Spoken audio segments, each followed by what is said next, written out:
Putin just started a cyber war. Brewing catastrophe, virus and wiper attacks against Ukrainian cyber systems have been deployed. Russians causing destruction online might lead to World War III. After a military crisis mounted between Ukraine and Russia, which did not go as planned, Russians started a cyber war against Ukraine in attempts to win. Despite being very slow to deploy these cyber tactics in the start, their heinous crimes against Ukraine have increased. They've been causing ruckus in Ukraine, practically asking for war. After Joe Biden's visible response to Russia, where he warned that the U.S. is prepared to respond to any attacks on critical infrastructure, the Russians clearly don't know how to stay back after warnings now, do they? Putin might want to avoid additional retaliation promised by the U.S. in the case of cyber war. If I were Putin, I'd back away after that threat. But Russians will be Russians. They're completely ignoring the fact that a volatile crisis, one that could outlast the physical battles, is at hand due to them. I always say, with Russia, it's always the element of surprise. If you have not seen anything yet, just stay tuned. Yes, you. Stay tuned. With us, of course. Hit like and subscribe, and don't forget to press the bell icon to stay updated on the latest information about Cyberwar. With that being said, national powers have warned for years of a cyber Pearl Harbor, although they're now better prepared to stave off attacks than they were previously. Good for them. Is it possible some larger hacks have been quietly thwarted, though it would be foolhardy to rule it out in the future? No international power yet wants to be the one to cast the first stone in a cyber Third World War, but Russia seems to be superseding this idea. It's quite difficult to foresee what kind of offensive policy Russia would launch, as its strategy has been unpredictable throughout this conflict. What's your opinion on what might be Russia's strategy in the wake of this war? Hit the comments section below and let me know what you think. Although it is possible that digital attacks are underway and not fully understood in the fog of a ground war. According to Glenn S. Gerstrel, former general counsel of the National Security Agency and Central Security Service, Putin's response might change as the situation on the ground does. As they begin to lose, he may stray from what we think of as rational calculations of risk and reward. If his rule is threatened, all bets are off on what thresholds he may cross in terms of cyber response. After the ground military campaigns against Ukraine stall, Russia seeks out cyber targets, as Putin might be brewing a long game as his cyber operatives infiltrate various adversaries and gain footholds, then wait until he decides to launch a cyber attack. What's this guy's deal? Comment your suggestions below on Putin's response and game.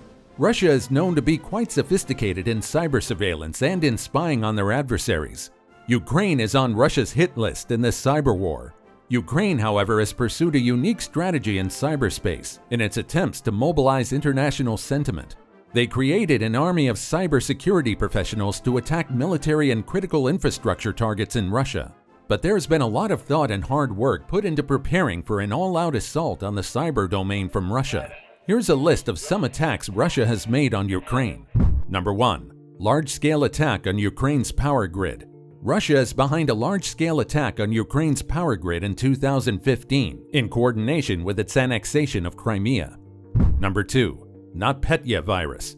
In 2017, Moscow unleashed the data-wiping NotPetya virus onto Ukraine, a destructive malware that ultimately spread globally.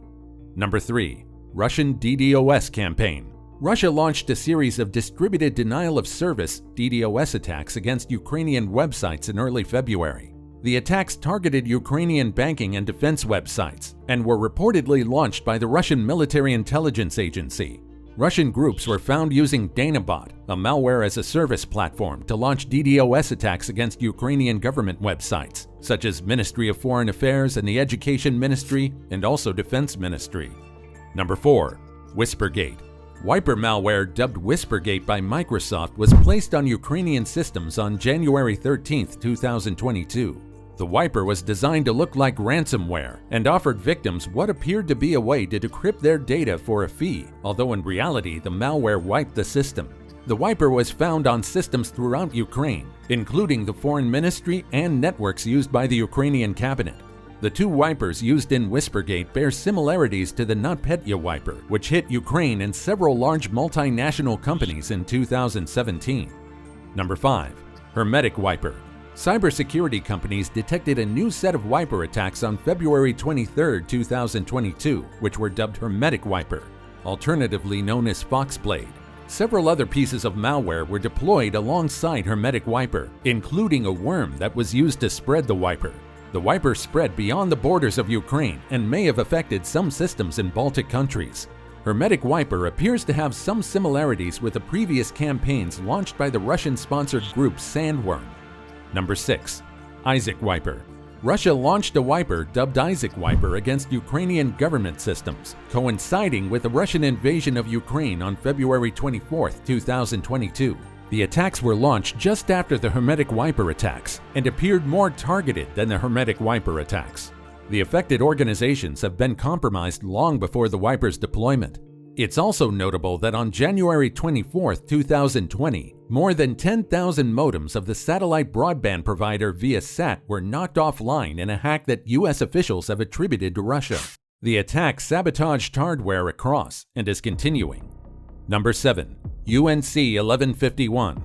On March 7th, UNC 1151 was detected installing a publicly available micro backdoor onto Ukrainian government systems. UNC 1151 was also detected in early March, launching a phishing campaign against the Ukrainian and Polish governments and militaries. Hackers defaced the websites, posting threatening messages, including "Be afraid and expect the worst," in advance of Russian troops crossing the border into Ukraine. The attack is suspected to have been a distraction from more destructive attacks. Number 8. Targeting of Ukrainian military and phishing attempts.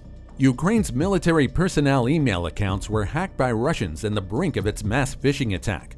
Once the hackers infiltrated military personnel's accounts, they leveraged the compromised address books to send more malicious emails. UNC 1151 is also potentially connected to another phishing campaign using compromised Ukrainian military emails to target European government personnel aiding Ukrainian refugees with Sunseed malware. Being as vindictive as Russia is, Russia should focus their resources on cyber reconnaissance missions than forceful attacks. We can only assume they would want to find out about sanctions and other intel. Russia has been investing resources in well-planned disinformation campaigns than overt hacking operations. It's not unexpected for Putin to preference disinformation over destructive hacks, as an attack on infrastructure would be treated as equivalent to a physical attack by a bomb or missile.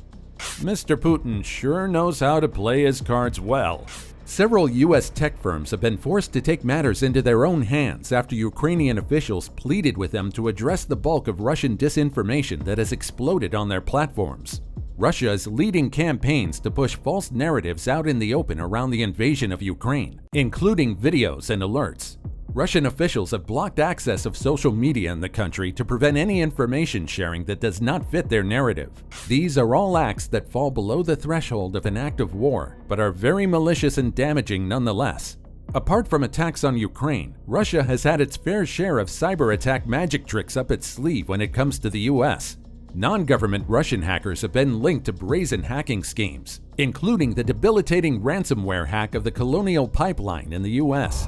As per evidence claimed by the US, the war against Ukraine is a strategic disaster on Russia's part that will only worsen as sanctions against it increase. The US has announced additional sanctions, including technology sector against Russia. Keeping all situations in view, the US military experts and officials are vigilant and remain on high alert at all times for any potential hacks as things are heating up on the cyber front. According to reports, Russian hackers attempted to hack the networks of NATO and the militaries of some Eastern European countries. Teresa Payton, a cybersecurity expert and former White House chief information officer, said, "We should prepare for the best and operate at the worst." As per Payton, if we were to experience a hit to critical infrastructure, there are many playbooks in place to avoid sustained outages. Just because there have not yet been major attacks does not mean that there will not be in the future, or that there are not others in progress now. Many covert operations, especially those on a large scale, take time to unfurl. Russia's massive breach of US organizations, which started in March 2022 and were not revealed till December 2022, is a clear example of this. there still could be incidents already underway that we're not yet aware of. Share your opinions in the comments below. Like and subscribe for more information.